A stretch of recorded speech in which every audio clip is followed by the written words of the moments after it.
Hello, आज हम बात करने वाले हैं विश्व का भूगोल। विश्व के भूगोल के बारे में बात करने वाले हैं। हमारा टॉपिक क्या रहने वाला है? ब्रह्मांड। हमारा ब्रह्मांड क्या टॉपिक रहने वाला है? हमारा ब्रह्मांड।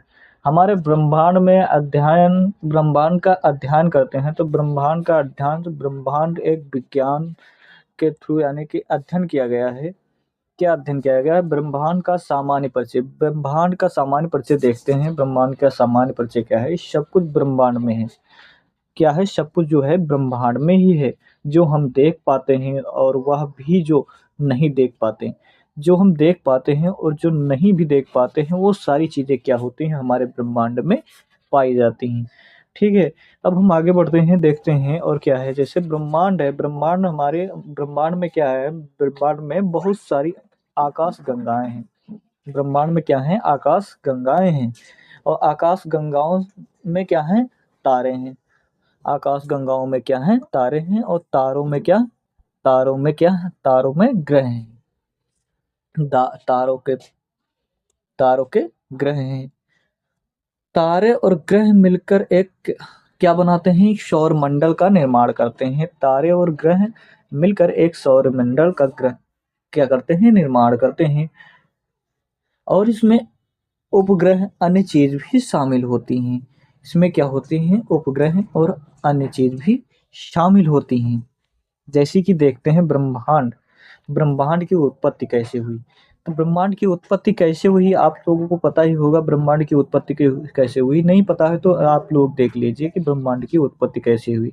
इसके बारे में बहुत सारी विचारधाराएं हैं। ब्रह्मांड जो है हमारा ब्रह्मांड उसके बारे में बहुत सारी विचारधाराएं सीमित हैं, जिसे हम देखने वाले हैं। जैसे कि कार्डियस क्लाडियस वाल्मी जो क्लाउडियस वाल्मी नामक एक वैज्ञानिक थे। इन्होंने ये क्या थे? एक ग्रीक विद्वान थे। एक क्लाउडियस तालमी तालमी जो क्लाउडियस तालमी जो वैज्ञानिक थे वो ग्रीक विद्वान थे। उन्होंने क्या बताया है? जियोसेट्रिक अवधारणाएं दी। ये जो क्या है? इन्होंने जियोसेट्रिक अवधारणाएं दी। इन्होंने बताया कि जो हमारे अर्थ है उसके चारों ओर क्या? अर्थ के चारों ओर क्या है? सन यानी कि सूर्य घूमता है। अर्थ के चारों ओर ये अर्थ है हमारी, और इसके चारों ओर क्या करता है? ये सन जो है सूर्य हमारा चक्कर लगाता है। जियोसेंट्रिक अवधारणाएं दी इन्होंने। फिर कहा पृथ्वी ब्रह्मांड के केंद्र में है। क्या है? पृथ्वी ब्रह्मांड के केंद्र में है। इन्होंने बताया कि पृथ्वी जो हमारी पृथ्वी है, इन्होंने बताया जो पृथ्वी हमारी है कहाँ है? वो ब्रह्मांड के केंद्र में है। और 140 एडी में दिया था। इन्हों क्या किया है? 140 एडी में इसको बताया था। फिर आगे देखते हैं हम क्या फिर आगे देखते हैं कापरनिकस दूसरे वैज्ञानिक आए। कापरनिकस जिन्होंने क्या बताया कि ये पोलैंड के निवासी थे। कहाँ के निवासी थे? ये पोलैंड के निवासी थे। कहाँ के निवासी थे? ये पोलैंड के निवासी थे। इन्होंने बताया कि आधुनिक खोजों शास्त्रों का जनक कहा जाता है। इनको क्या कहा जाता है? इनको आधुनिक खोज शास्त्र का जनक कहा जाता है। आधुनिक खगोल शास्त्र का जनक कहा जाता है। ओके, इतना तो आप सभी को मालूम हो गया होगा। ठीक है, अब आगे बढ़ते हैं कि आगे इन्होंने क्या कहा। इन्होंने बताया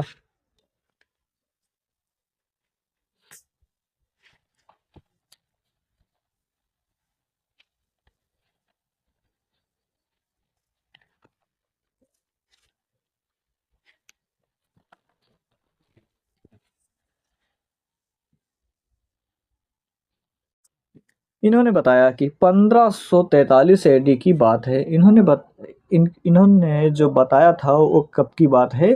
1543 एडी की बात है। इन्होंने बताया था कि सूर्य है वो पृथ्वी की चारों ओर चक्कर नहीं लगाता है। क्या करता है? सूर्य जो है, ये सूर्य है वो पृथ्वी के चारों ओर चक्कर नहीं लगाता है। क्या करता है?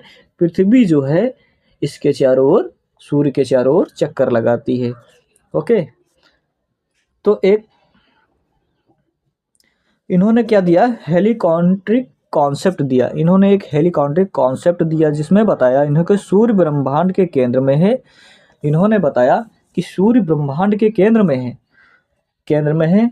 कापरनिकस ने पृथ्वी की गति के बारे में भी बताया। और कापरनिकस थे, इन्होंने पृथ्वी की गति के बारे में भी बताया कि पृथ्वी कैसे गति करती है। ओके, अब इसके आगे देखते हैं विलियम हार्सेल, जो एक थर्ड यानी तीसरे वैज्ञानिक आए, विलियम हार्सेल। उन्होंने बताया कि विलियम हार्सेल जो कहाँ के निवासी थे, ब्रिटेन के निवासी थे। ये कहाँ के निवासी थे, ब्रिटेन के निवासी थे। ओके, ये ब्रिटेन के निवासी थे। इन्होंने बताया कि हमारा सौरमंडल जो आकाश गंगा के एक अंश मात्र है। जो हमारा सौरमंडल है वो क्या है, आकाश गंगा का एक अंश मात्र है। इसे 1805 एडी में इन्होंने बताया था। 1805 एडी में इन्होंने बताया था। फिर हमारे चौथे वैज्ञानिक आते हैं। कौन आते हैं, हमारे चौथे वैज्ञानिक आते हैं एडविन हल्बर्ट। एडविन हल्टल ने क्या बताया, ये कहाँ के निवासी थे, ये अमेरिका के वैज्ञानिक थे। ये कहाँ के वैज्ञानिक थे, अमेरिका के वैज्ञानिक थे। इन्होंने बताया कि ब्रह्मांड फैल रहा है। ये वास्तविक बात है कि ब्रह्मांड फैल रहा है। इन्होंने वास्तविक बात बताई कि ब्रह्मांड फैल रहा है। नोट में लिखा है, जैसे नोट में लिखा है, आधुनिक शोधों से यह बात साबित हो चुकी है। और यह बात भी साबित हो चुकी है, आधुनिक खोजों के अनुसार यह बात साबित भी हो चुकी है कि ब्रह्मांड क्या है, फैल रहा है, हमारा फैल रहा है। ओके, इसके बाद हमारे जो पांचवें वैज्ञानिक आते हैं वाराह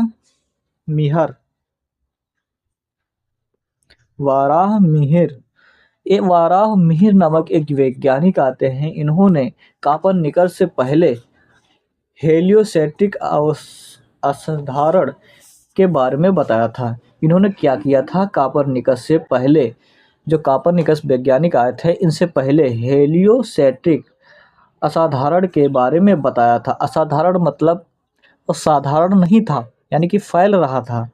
इसके बारे में पहले ही बताया था।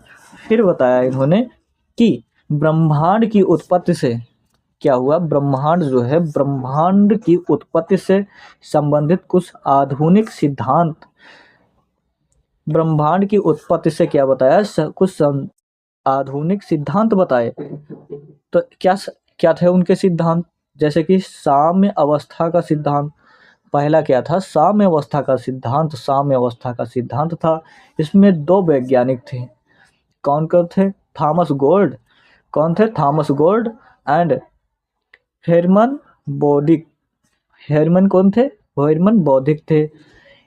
Thomas Gold and Herman Bondi, ये दो वैज्ञानिक थे। इसमें एक वैज्ञानिक और थे जिनका नाम था फ्रेड होपल। इनका नाम था फ्रेड होपल। इन्होंने क्या किया, दोलन सिद्धांत, एक सिद्धांत दिया जिसको कहते हैं दोलन सिद्धांत। इसका एक दोलन सिद्धांत था। दोलन सिद्धांत डॉक्टर एल सडेजा ने दिया। इसको डॉक्टर एलन सडेजा ने दिया। महाविस्फोटक का सिद्धांत। अब बात आती है महाविस्फोटक सिद्धांत की। महाविस्फोटक सिद्धांत क्या है, इसके बारे में जानते हैं। महाविस्फोटक सिद्धांत का सिद्धांत है जो इसे जॉर्ज लेमर्ट के द्वारा दिया गया था। जो वैज्ञानिक थे जॉर्ज लेमेटर, इसके द्वारा दिया गया था।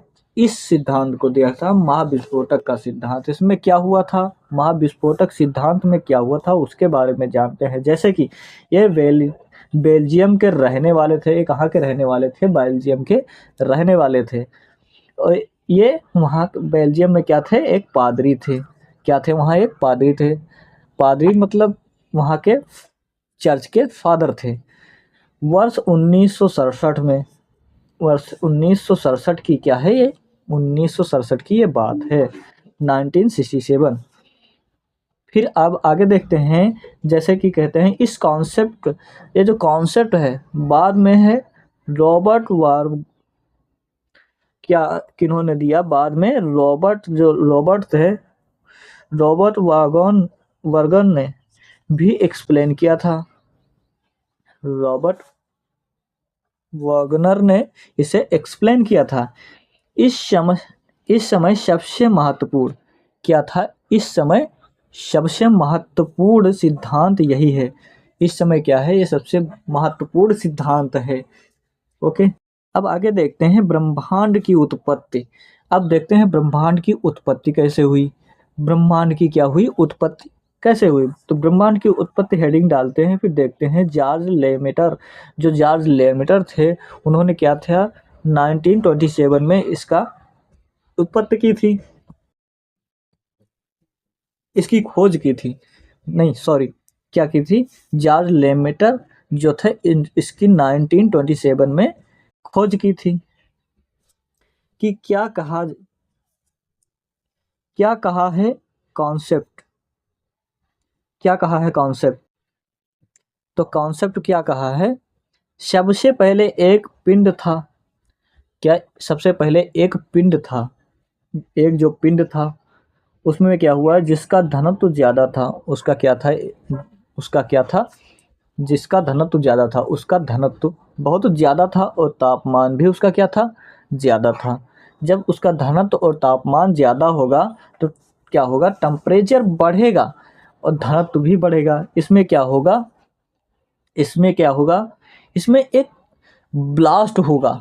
क्या होगा, जब टेम्परेचर बढ़ जाएगा घनत्व भी बढ़ जाएगा, उसमें क्या हो जाएगा, ब्लास्ट हो जाएगा। इसीलिए क्या कहा गया है, इसमें ब्लास्ट हो गया। कॉस्मिक कॉस्मिक ने क्या किया, इससे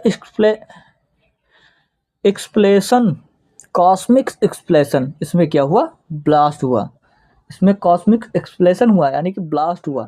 तो इसके बाद बहुत सारा द्रव निकला। इसके बाद क्या हुआ, जब इसमें एक ब्लास्ट हुआ तो इसमें बहुत सारा क्या निकला, द्रव निकला।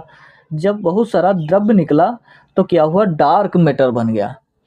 और जब द्रव निकला हो तो वो क्या बन जाता है, एक डार्क मैटर बन जाता है। डार्क मैटर बनने के बाद क्या होता है, इसमें डार्क मैटर ब, निकलने के बाद क्या होता है, देखते हैं आगे, देखते हैं क्या होता है। तो इसमें होता है, इस डार्क मैटर से क्या होता है, किस किस चीज का निर्माण होता है ये देखते हैं। जब डार्क मैटर निकलता है तो उसमें से तारे, क्या होता है, फॉर्मेशन होता है, तारों का फॉर्मेशन होता है, तारे बनते हैं, कुछ ग्रह बनते हैं, कुछ उपग्रह बने, ये सभी चीज बन गए। जैसे तारे बने, ग्रह बने, उपग्रह बने, ये सभी चीज बन जाती हैं। Big bang, big bang ORR cosmic expression, big bang माने बहुत बड़ा विस्फोट अथवा कॉस्मिक एक्सप्रेशन हुआ। इसके अनुसार, इसी के अनुसार क्या हुआ, इसी के अनुसार ब्रह्मांड का आज भी विस्तार होना चाहिए। इसके अनुसार बताया जाता है कि ब्रह्मांड जो है हमारा, उसका आज भी विस्तार होना चाहिए। ओके, इसके आगे देखते हैं कि क्या बताता है हमारा कॉन्सेप्ट। हमारा कॉन्सेप्ट बताता है कि यह बात डॉपलर प्रभाव से साबित हो चुकी है। जो हमारे एक डॉपलर प्रभाव था उससे क्या यह बात साबित हो चुकी है, डॉपलर प्रभाव से यह बात साबित हो चुकी है। ओके, फिर इसके बाद देखते हैं प्रकाश का डॉपलर प्रभाव क्या है। प्रकाश का डॉपलर प्रभाव, जो प्रकाश था उसका डॉपलर प्रकाश प्रभाव क्या था। तो दो चीजें हैं इसमें, प्रकाश की उत्सर्जन, इसमें क्या होता है, प्रकाश का उत्सर्जन होता है, और वो जो पर्या पर्यावक्षेप, और क्या होता है इसमें, वो जो पर्यवेक्षक हैं, ये दो चीज इसमें मिलती हैं। फिर दो कंडीशन कंडीशन होती हैं इसमें, क्या होती हैं, दो कंडीशन होती हैं, दो कंडीशन पाई जाती हैं। जैसे कि distance between the emitter and absorb is, इसमें क्या करती हैं, डिस्टेंस बिटवीन द इमिट करती हैं एंड एब्जॉर्ब करती हैं इज, माने यह तो इसमें क्या करती हैं, डिस्टेंस को इमिट और एब्जॉर्ब करती हैं। तो इसमें क्या होता है, पहला कॉन्सेप्ट होता है जैसे इंक्रीजिंग और दूसरा होता है डिक्रीजिंग। अब एक हम क्या करते हैं, पिरामिड ले लेते हैं, फिर उस पे क्या करते हैं, उत्सर्जन लाइट डालते हैं, तो क्या होता है, उस पर किरण देता है। तो उसमें वैनी ऑफ फिनाला के नाम सुना होता है। तो जहाँ नीचे से जब ऊपर से जाएंगे, दिपजोर, इसका नाम दिपजोर कहते हैं। अब जब हम इसको नीचे से जाएंगे तो ऊपर तो जाएंगे तो वहाँ क्या मिलेगा, रेड मिलेगा हमें। और जब ऊपर से नीचे को आएंगे तो क्या मिलेगा, ब्लू मिलेगा। तो ब्लू कलर की तरफ शिफ्ट होना, ब्लू कलर की तरफ शिफ्ट होना यानी नीचे की तरफ आना, तो उसको क्या कहते हैं, ब्लू कलर की तरफ शिफ्ट होना। यदि हम ऊपर की ओर जाते हैं तो उसे क्या कहते हैं, रेड कलर की तरफ शिफ्ट होना। अब हम क्या देखते हैं, इसके बारे में भी जान लेते हैं कि क्या कह रहा है। अब कह रहा है कि ब्रह्मांड किसी वस्तु से आने वाली प्रकाश, ब्रह्मांड किसी वस्तु से आने वाली प्रकाश का वायुमंडल से गुजरता है। जैसे कोई भी प्रकाश हम डालते हैं ब्रह्मांड में तो क्या करता है, वायुमंडल से गुजर कर जाता है, वायुमंडल से गुजर कर जाता है। उसमें पहला क्या है, पहला है लाल रंग की तरफ, जो लाल रंग की तरफ जाता है वस्तु दूर जा रही है तो उसे क्या कहते हैं, जो लाल रंग की तरफ जाता है तो उसे क्या कहते हैं कि वस्तु वह दूर जा रही है। यदि वह नीले रंग की तरफ आता है या शिफ्ट होता है तो उसे क्या कहते हैं कि वस्तु पास आ रही है। ये सभी कॉन्सेप्ट हैं। ओके, ऐसे ही हम ब्रह्मांड के बारे में बता जान पाते हैं। फिर अब देखिए ब्रह्मांड यानी कि हमारा महामशीन का प्रयोग, इसके बाद क्या हुआ, महामशीन का प्रयोग हुआ, महामशीन का प्रयोग हुआ। महामशीन को LHC भी कहते हैं, यानी कि लार्ज हाइड्रोन कोलिडर। इसको लार्ज हाइड्रोन कोलिडर, LHC का मतलब है लार्ज हाइड्रोन कोलिडर। ओके, अब इसका हम जानते हैं, महामशीन का प्रयोग जानते हैं कि महामशीन का प्रयोग किसने किया था और कब किया था, क्यों किया था।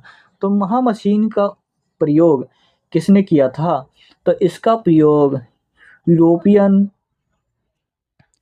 काउंटर फॉर द न्यूक्लियर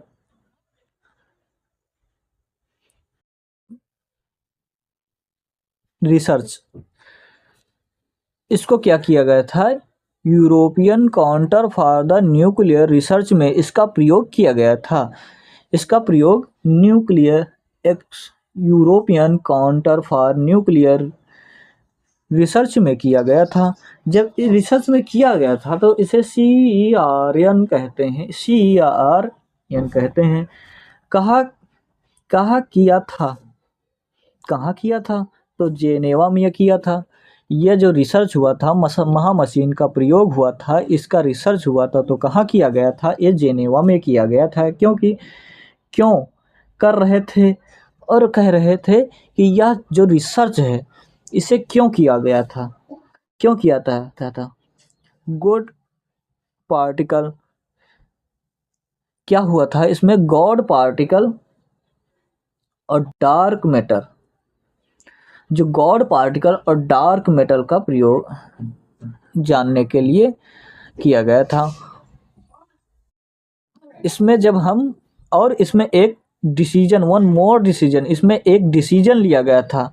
सबसे पहले एक पार्टिकल का क्या लिया गया था, एक पार्टिकल कर लिया गया था। सबसे पहले एक पार्टिकल कर लिया गया था, गुड पार्टिकल, तो उसे क्या कहते हैं, गॉड पार्टिकल, हिज बोसन।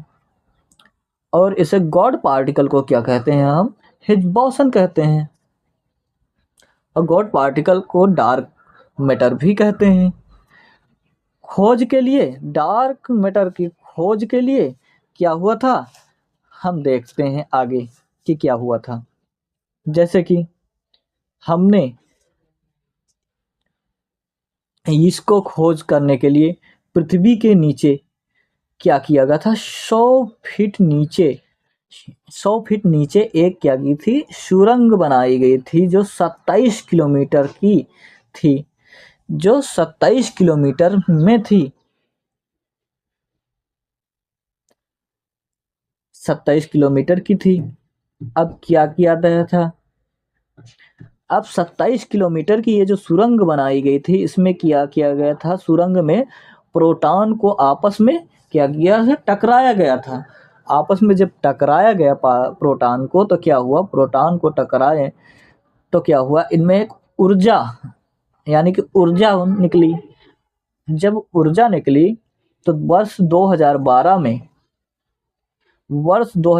में सीईआरएन ने गॉड पार्टिकल को पाने में सफलता प्राप्त की। इन्होंने 2012 में जो क्या किया, गॉड पार्टिकल को प्राप्त कर लिया। उसके बाद देखिए क्या कह रहे हैं कि वर्तमान में इसको बंद कर दिया गया है, और वर्तमान में इस समय इस चीज को क्या किया गया है, इस रिसर्च को बंद कर दिया गया है। आकाश गंगाएं, अब हम जानते हैं आकाश गंगाएं के बारे में। आकाश गंगा की परिभाषा देखिए क्या कह रही है, परिभाषा कह रही है तारों का समूह। तारों का समूह आकाश गंगा कहलाता है। जो तारों का समूह है वो क्या कहलाता है, आकाश गंगा कहलाता है।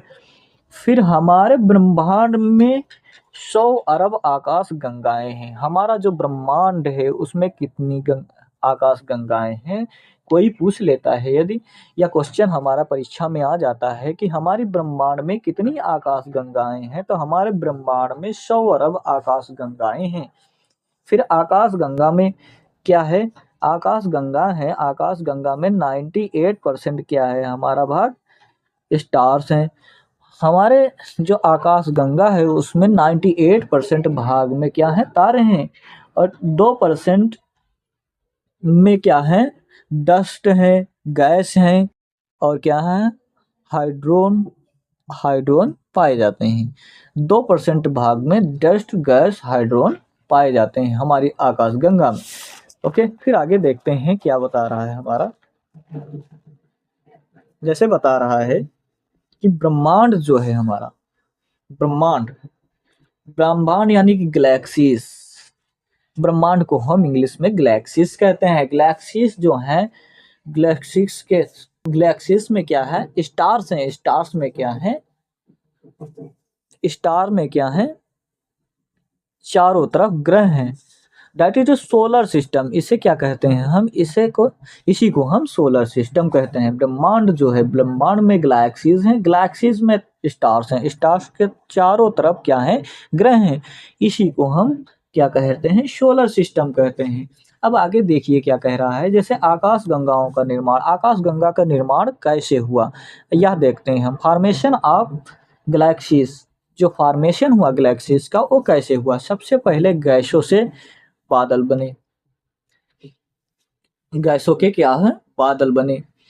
जो गैसों के बादल में निग तो उन्हें क्या कहते हैं, गैसों के बादलों को हम निहारिका कहते हैं। गैसों के बादलों को क्या हम कहते हैं, निहारिका कहते हैं।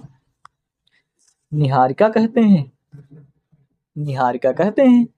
फिर गैस, जो गैसेस हैं, गैसेस को हाइड्रोजन, जैसे hydrogen, hydrogen gas, hydrogen gas, gas का इकट्ठा होना प्रारंभ हुआ।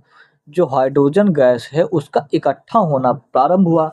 जब एक हाइड्रोजन गैस आपस में इकट्ठा हुई, हाइड्रोजन हाइड्रोजन जब हाइड्रोजन हाइड्रोजन जब ज्यादा हाइड्रोजन इकट्ठा हो गई, क्या होगी, ज्यादा हाइड्रोजन आपस में इकट्ठा हुई। हाइड्रोजन हाइड्रोजन जब हाइड्रोजन ज्यादा मात्रा में इकट्ठा हुई तो वो क्या हो गई, हीलियम बना लिया, हीलियम गैस बना लिया। जब हीलियम गैस बना लिया उसने, जब हीलियम गैस बना लिया तो ये क्या हुई, हीलियम गैस, यही तारा बनने की शुरुआत हुई। जब हीलियम गैस बनी तो वहां से क्या हुआ, तारों का निर्माण होना शुरू हो गया। यहीं से क्या हुआ, तारा बनने की शुरुआत हुई। इस प्रकार असंख्य तारों का निर्माण प्रारंभ हुआ। इसी प्रकार से क्या हुआ, असंख्य तारों का निर्माण प्रारंभ हो गया।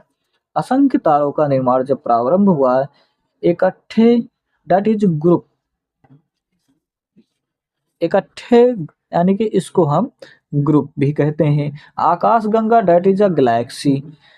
ओके, आकाश गंगा को हम क्या कहते हैं? That is a galaxy. इस आकाश गंगा में क्या हुआ? अवरक्त विकरण यानी कि एक्स रेस, अवरक्त विकरण, एक्स रेस, गामा रेस इत्यादि भी मिलते हैं। क्या मिलते हैं? एक्स रेस, अवरक्त विकरण और गामा रेस मिलते हैं। जैसे कि ये हमारा ब्रह्मांड है, ये हमारा क्या है? गैलेक्सी है। गैलेक्सी में क्या है? ये छोटे छोटे हमारे क्या हैं? इसमें तारे पाए जाते हैं। इन्हों के कारण नंबर ऑफ स्टार कहते हैं। इन्हीं को हम नंबर ऑफ स्टार कहते हैं।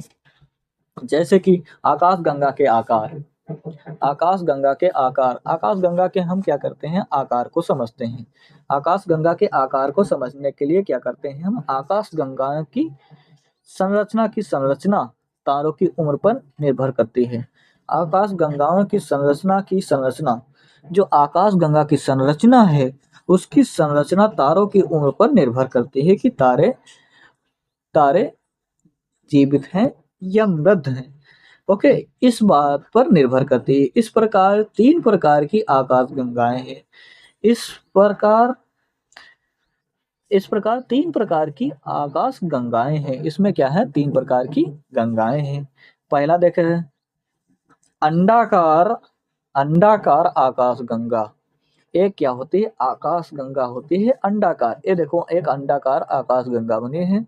नो न्यू स्टार्स, इसमें क्या होते हैं? अंडाकार जो आकाश गंगा होती उसमें नए तारों का फॉर्मेशन नहीं होता है, उसमें पुराने स्टार होते हैं। जैसे नो न्यू स्टार, इसमें पुराने स्टार होते हैं, कोई भी नया स्टार नहीं होता है। फिर इसमें नए तारे नहीं होते हैं। देखो यहाँ पे लिख भी दिया गया है कि नए तारे नहीं होते हैं। अंडाकार आकाश गंगा में नए तारे नहीं होते हैं। फिर सेकंड नंबर पर आता है सर्पीला आकाश गंगा। सर्पीलाकार आकाश गंगा, ये सर्पीलाकार आकाश गंगा जो होती है, ये क्या होती है? एक सांप के आकार की जैसी होती है। ये देखो जहाँ यहाँ पे बनी हुई है, आप लोग देख सकते हैं कि ये सर्पीलाकार आकाश गंगा है।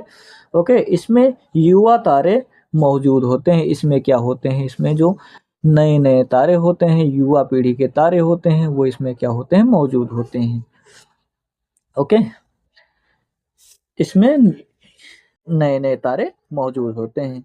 ब्रह्मांड की 1/4 भाग क्या हो? आकाश गंगा में ऐसी है। क्या है? ब्रह्मांड 1/4 आकाश गंगाएं ऐसी हैं। जो 1/4 भाग है सर्पीलाकार आकाश गंगाओं जैसा है। हमारी आकाश गंगा ऐसी है। हमारी आकाश गंगा ऐसी है यानी कि सर्पीलाकार है। मिल्की वे, इसे क्या कहते हैं? मिल्की वे अथवा इसे मंदाकिनी भी कहते हैं। यह हमारा क्या है? सूर्य है। इसमें क्या होते हैं हमारे?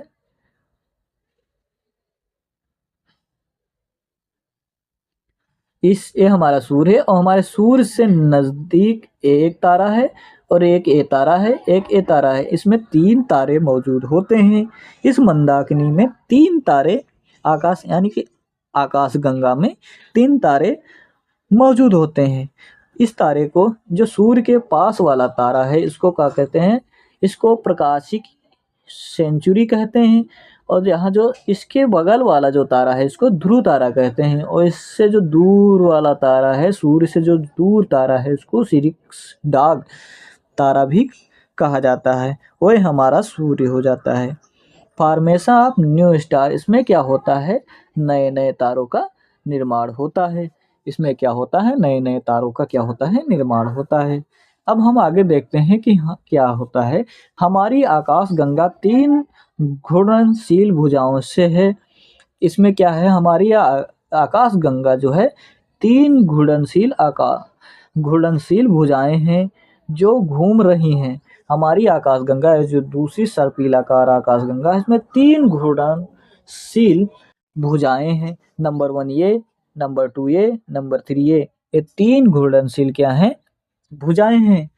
अब आगे देखते हैं कि आकाश गंगा, ये जो हमारी सर्पीलाकार आकाश गंगा है, ये कैसे घूमती है? तो बताते हैं इसको कि ये आकाश गंगा एंटी क्लॉकवाइज घूम रही है सर्पिलाकार आकाशगंगा जो है क्या है, एंटी क्लॉकवाइज घूमती है। हमारा तारा दैट इज ए सूर्य, जो सूर्य जो हमारा तारा है, इसे क्या कहते हैं, इसे क्या है, लोकेशन सेकंड रोटेटिंग क्या करता है, arm. Location location second rotating arm, दूसरी घूर्णनशील भुजा भी कहते हैं। जो हमारा सूर्य है दैट इज हमारा तारा, इसे क्या कहते हैं, दूसरी घूर्णनशील भुजा भी कहा जाता है।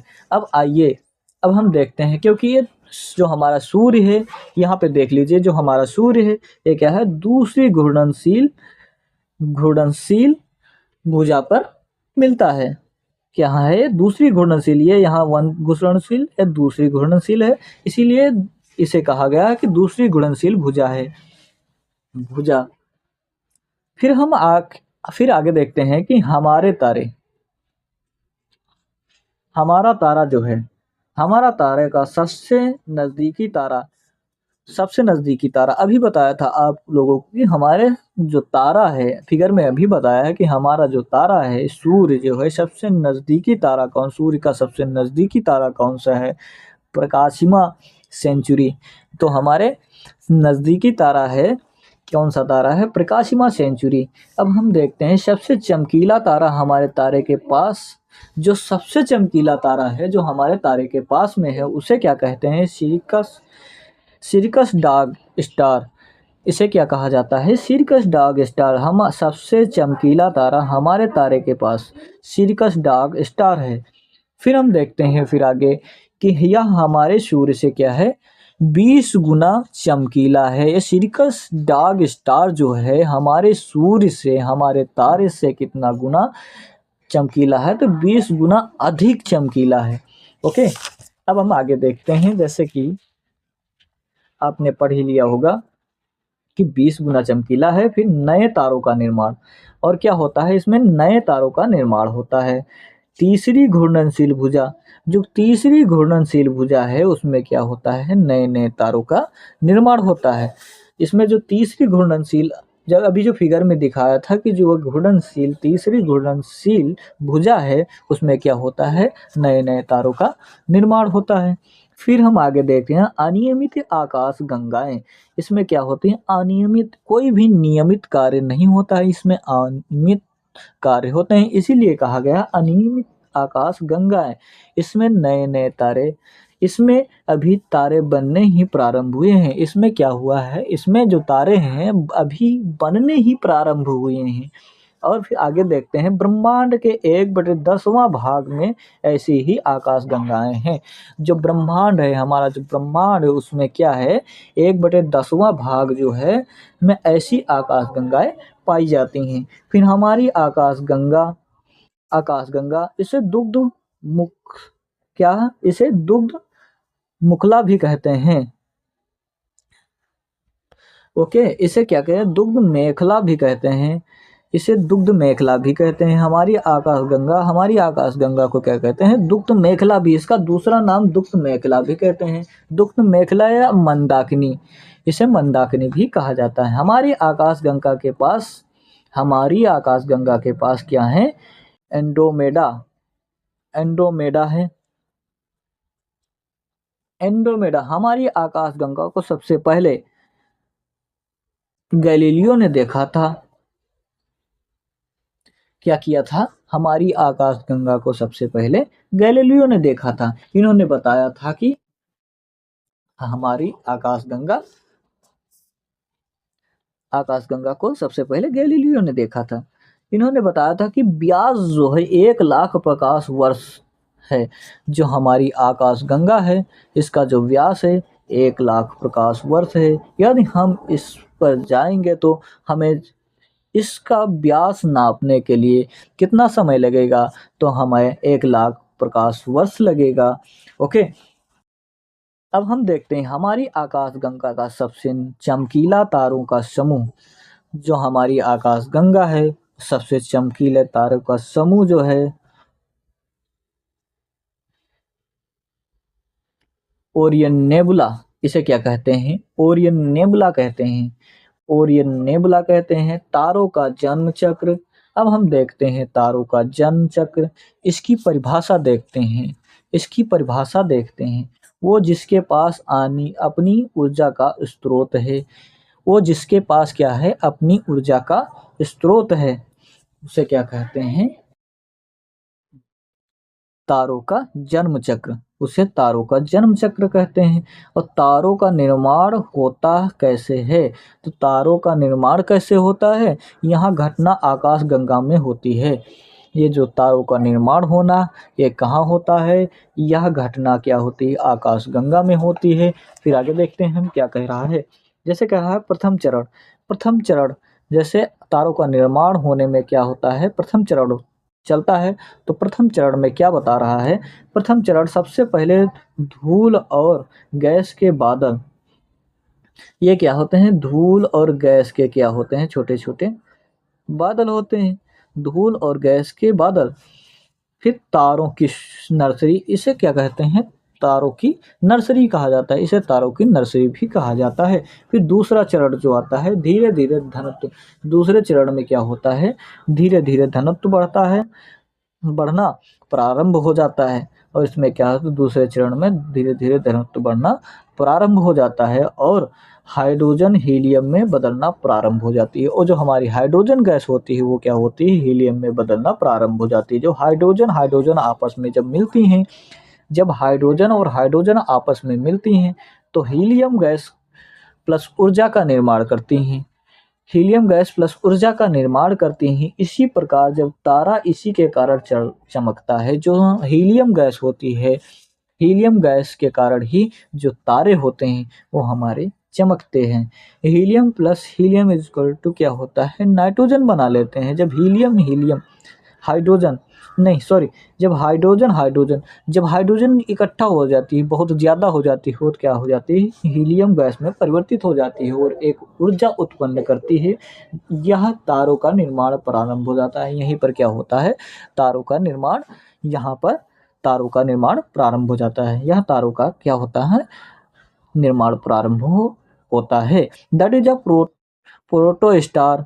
और इसे हम क्या कहते हैं, इसी को हम प्रोटो स्टार कहते हैं। आदि तारा या युवा तारा, प्रोटो स्टार आदि तारा या युवा तारा कहा जाता है। ओके, अब हम देखते हैं आगे की क्या कह रहा है हमारा, कि हमारा तारा जो है, हमारा तारा सूर्य अभी आदि तारा है। हमारा तारा सूर्य को हम आदि तारा भी कहते हैं, यानी कि ये हमारा आदि तारा है। न्यूक्लियर फिजन सबसे पहले तारे के केंद्र में प्रारंभ होता है। क्या होता है, न्यूक्लियर फिजन सबसे पहले केंद्र में प्रारंभ होता है। ये हमारा केंद्र है। इसमें क्या होता है, हमारा हाइड्रोजन, जो हाइड्रोजन गैस है आती है, इकट्ठा होती चली जाती है। जब हाइड्रोजन गैस इकट्ठा होती चली जाती है तो क्या होती, हीलियम जब ज़्यादा हो जाती है वो हीलियम गैस बना लेती है। जब हीलियम गैस बना लेती है, धीरे धीरे यही प्रोसेस चलता रहता है। जब यहाँ से हाइड्रोजन गैस समाप्त हो जाती है, यहाँ पे हाइड्रोजन गैस समाप्त हो जाती है तो क्या होता है, यहाँ पर फिजन रुक जाता है। यहाँ पर फिजन रुक जाता है। जब जब फिजन रुक जाता है, फिर आगे देखते हैं, जब फिजन रुक जाता है, न्यूक्लियर फिजन सबसे पहले तारे के केंद्र में प्रारंभ होता है। जो न्यूक्लियर फिजन है जो सबसे पहले तारे के केंद्र में प्रारंभ होता है। कुछ समय बाद, कुछ समय लगता है, कुछ समय बाद हाइड्रोजन समाप्त हो जाती है। वही बात अभी जो बताया है कि इसमें जो हाइड्रोजन गैस है समाप्त हो जाती है तो क्या होता है, केंद्र में नाभिकीय संलयन रुक जाता है। केंद्र में जो नाभिकीय संलयन होता है वो क्या होता है, रुक जाता है। जब केंद्र में नाभिकीय संलयन रुक जाता है तो तारे के बाहरी हिस्से में हाइड्रोजन है। अभी यहाँ केंद्र में तो हाइड्रोजन खत्म हो गई, तो यहाँ तो न्यूक्लियर फिजन यानी कि नाभिकीय संलयन होना बंद हो जाता है। जब नाभिकीय संलयन होना बंद हो जाता है, यहाँ पे हाइड्रोजन खत्म हुई ना, या बाहरी आवरण में तो अभी तो हाइड्रोजन है। तो यहाँ पे क्या होता है, तारे के बाहरी हिस्से में हाइड्रोजन है, वहाँ पर क्या होता है, नाभिकीय संलयन जारी रहता है। जब वहाँ पर हाइड्रोजन पाई जाती है, जब बाहरी आवरण में जब हाइड्रोजन होती है तो वहाँ क्या होता है, नाभिकीय संलयन जारी रहता है। दैट इज द रक्तदान दानों, इसे क्या कहते हैं, रक्तदानों कहते हैं। क्या होता है, इसमें न्यूक्लियर फिजन होता है तो इसे क्या कहते हैं, रेड गाइड, यानी कि रक्तदानों, इसे रक्तदानों भी कहा जाता है। एक एक प्रोसेस कैसे चलता है,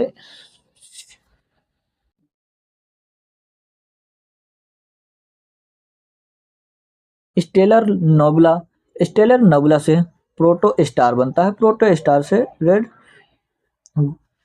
गियंट बनता है, रेड गियंट बनता है। फिर हम आगे देखते हैं कि क्या होता है। जैसे कि यहाँ पे रक्तदानों के बाद, जैसे हमारा रक्तदान बना, रक्तदानों के बाद क्या हुआ देखते हैं। जब अब धीरे धीरे तारे का बाहर भी हाइड्रोजन समाप्त हो चुकी है। अब जब धीरे धीरे जब तारे के बाहर भी जो हाइड्रोजन थी वो समाप्त हो चुकी है। जब समाप्त होने लगी तो क्या हुआ इसमें, इसमें हुआ कि इसके बाद तारा सिकुड़ना प्रारंभ हो गया। जो तारा था, जब हाइड्रोजन गैस समाप्त हो जाएगी तो क्या होगा, वो आपस में सिकुड़ने सिकुड़ने लगेगा। जब वो सिकुड़ने लगेगा तो क्या होगा, घनत्व इसके बढ़ने लगता है। जब कोई चीज सिकुड़ने लगती है तो उसका घनत्व बढ़ने लगता है। क्या हुआ, उसका घनत्व बढ़ने लगता है और तापमान भी बढ़ जाता है। जब तापमान भी बढ़ जाता है और घनत्व क्या बढ़ रहा है, घनत्व भी बढ़ जाता है, तो क्या होता है, रेड गियंट होता है। इसमें क्या होता है, रेड गियंट होता है। जब रेड गियंट होता है, रेड गियंट मतलब वह लाल रंग का हो जाता है, फूल कर लाल रंग का हो जाता है। घनत्व बढ़ जाता है, तापमान बढ़ जाता है, तो रेड गियंट होता है। फिर इसके बाद तारे में विस्फोट हो जाता है। जब उसमें हाइड्रोजन गैस समाप्त हो जाती है तो कुछ समय बाद एक ऊर्जा जो होती है वो विस्फोट कर लेती है आपस में। जब विस्फोट करती है, इसके बाद तारे में विस्फोट होता है, वही लिखा गया है यहाँ पे। इसके बाद तारे में विस्फोट होता है, दैट इज अ सुपरनोवा कहते हैं। इसे क्या कहते हैं, सुपरनोवा कहते हैं। तारा का होता है ब्लास्ट हो जाता है, ये हमारा एक तारा है, ये क्या होता है, ब्लास्ट हो जाता है, इसको क्या कहते हैं, सुपरनोवा। इस सुपरनोवा कहते हैं। तारा अब टूट जाएगा, तारा अब टूट जाएगा। जब तारा टूट जाएगा तो क्या होगा, एक हिस्सा 1.4 ms से कम हो जाता है। क्या हो जाता है, एक 1.4 ms से कम हो जाता है। इसे क्या कहते हैं, श्वेत वामन। इसे कहा जाता है श्वेत वामन। श्वेत वामन को काला वामन भी कहते हैं, श्वेत वामन को काला वामन भी कहा जाता है। एक हिस्सा 1.4 ms से ज्यादा होता है, इसे कृष्ण छिद्र कहते हैं, यानी कि ब्लैक होल। कृष्ण छिद्र को ब्लैक होल कहते हैं। व्हाट इज अ 1.4 ms, यानी कि 1.4 ms को क्या कहते हैं, तो ms is equal to mass of sun, सूर्य का द्रव्यमान। ms जो होता है मास ऑफ सन होता है, इसको हिंदी में सूर्य का द्रव्यमान भी कहा जाता है। 1.4 ms, इसे चंद्र चंद्रशेखर सीमा भी कहा जाता है, इसे चंद्रशेखर सीमा भी कहा जाता है। चंद्रशेखर सीमा, इसकी खोज के लिए फिजिक्स का नोबेल पुरस्कार दिया गया था। इसकी खोज करने के लिए क्या किया गया था, इसकी खोज करने के लिए फिजिक्स का नोबेल पुरस्कार दिया गया था। अब हम आगे देखते हैं, जैसे कि तारों का रंग तारे का तापमान पर निर्भर करता है। जो तारों का रंग होता है तारों के तापमान पर निर्भर करता है। यहाँ पे दिखा भी गया है, तारे का रंग तारे के तापमान पर क्या करता है, निर्भर करता है। तारे का रंग, जैसे हम जानते हैं तारे का रंग तारे की उम्र बताता है। जो तारा होता है उसका जो रंग होता है वो तारे की क्या बताता है, उम्र बताता है। नीला या सफेद रंग, जैसे नीला या सफेद रंग यंग, यानी कि युवा तारा को बताता है कि यह तारा युवा है। प्रोटो स्टार, इसे प्रोटो स्टार भी कहते हैं, यंग को प्रोटो स्टार भी कहते हैं। अब देखिए नारंगी, नारंगी यानी कि पौड़, पौड़ ना यंग, नॉट यंग, यह यंग तारा नहीं होता है। नारंगी रंग का जो तारा होता है वो यंग तारा नहीं होता है। और जो लाल तारा होता है इसे बूढ़ा तारा यानी कि ओल्ड तारा भी कहते हैं, इसे ओल्ड तारा भी कहते हैं। ओके, आज की क्लास हम इतनी ही रखते हैं। ओके, अब हम नेक्स्ट क्लास में जानेंगे इसके आगे की बातों को। तब तक की अब हम कल मिलते हैं। यदि वीडियो अच्छा लगा है तो लाइक और सब्सक्राइब कीजिए।